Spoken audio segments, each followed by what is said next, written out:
তোমার যাওয়া আজ 1 বছর হয়ে গেল, আর কতদিন তোমাকে ছেড়ে থাকবো বলো? তুমি বাড়ি আসো। আমারও বিদেশে থাকতে কষ্ট হয়, কিন্তু কি করবো বলো?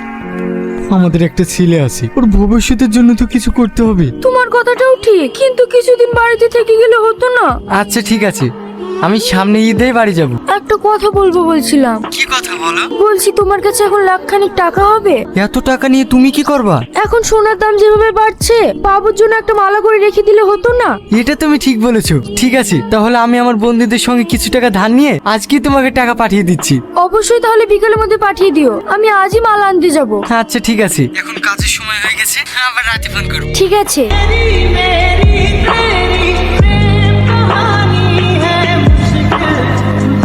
তুমি এসছো? এই দেখো, এক্ষুনি 1 লাখ টাকা মেরে দিয়েছে। ভেরি গুড, চলো তাহলে আজকে তোমাকে বিয়ে করব। থামো, আমার গয়নাগুলো নিয়ে আসি।